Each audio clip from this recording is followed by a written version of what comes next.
Bilonia Somonboy Committee ni Habanogo TECC ni Bekakti Kaisa Convention Panda Songtasaka Kokti Shalo BJP IPP Tikatawi Habango Achogui Tongkosong Lukurono JJ Kogrika a Kogrono Sopungnani Koboglaika o Convention Pandawo Kokti Shalo Bodolni Banati Shabui o Pandana Chengiri Faika Somonboy Committee ni Kasko Jibonshil Abai Baksa Thikatar Thine Rogni Hayawa Kumbogui Boromia Falaika o Convention Pandawo 5 Manjak Faika Somonboy Committee ni General Secretary Mohua Rai Tongo Shikhok Kormachari Andoloni Neta Biplop Bhuiya Tei Juda Juda Adongrok Convention Pando 5 Manjagai Kognarana Thagai Somonboy Committee ni Kendriyo General Secretary Mohua Rai Shaikna Rakha Somonboy Committee Shalkadegma Romui Choba Khaipaijak o Choba Kebo Poknani Kogya Abai Baksa Hasteo Tongnai Tongkosong Lukurok Tei Rung Frungnai Rokbo Kebota Korobaidi Kebota Shak Shakno Methebui Ta Tondehnei Kokkejarkha General Secretary Mohua Rai o Shalo o Convention Pandawa 157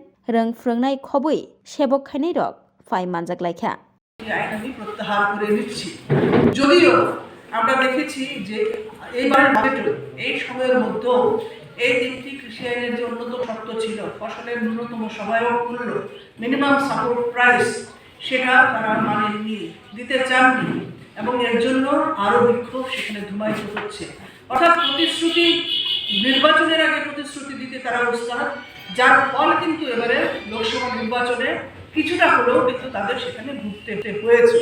তারা একক সংখ্যাগরিষ্ঠতা অর্জন করতে পারেননি। তারা ভেবেছিলেন যে এবার যে স্লোগান তারা তুলেছিলেন যে 400 পার হবেন, এই সংখ্যা 2/3 সংখ্যাগরিষ্ঠতা পেলে পর দেশের যে সংবিধান সেটাকে পাল্টে দেবেন, ধর্মনিরপেক্ষতার কথাটাকে তারা তুলে দেবেন। তারা তুলে দেবেন যে সমাজতন্ত্র যে শব্দটি আমাদের দেশের সংবিধানে 42তম সংশোধনীর মধ্য দিয়ে যেটি যুক্ত হয়েছিল সেটাকে তারা তুলে দেবে। এই স্বপ্ন তাদের পূরণ হয়নি। দেশের মানুষ অর্থাৎ বিরোধী সমস্ত শক্তি একত্রিত হয়ে সারা দেশে তাদের আসন সংখ্যাকে একটা জায়গায় থামিয়ে দিতে সম্ভব হয়েছে।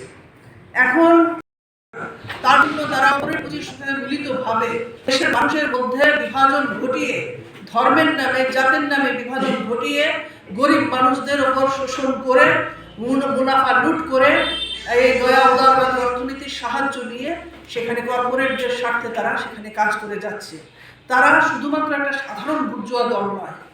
এর আগের লড়াইগুলো আমি যে বলছিলাম, ত্রিপুরা রাজ্যে বামফ্রন্ট সরকার প্রতিষ্ঠা হবার আগে যে লড়াই ছিল, আমাদের পূর্বসূরীরা যে লড়াই করেছে সারা দেশে এবং আমাদের ত্রিপুরা রাজ্য অকুত ভয় লড়াই, তারা চাকরির পরোয়া করেননি, যুবক কমরেড প্রাণ দিতে দ্বিধা করেননি, ছাত্র এগিয়ে এসেছেন, পুলিশের লাঠির সামনে তারা বুক পেতে দাঁড়িয়েছেন। কিন্তু অন্যান্য বুর্জোয়া দলগুলির সাথে এই বুর্জোয়া দলের একটা ফারাক রয়েছে। এই বুর্জোয়া দলটির সাথে আমরা যে জার্মানির হিটলার তার মিল রয়েছে।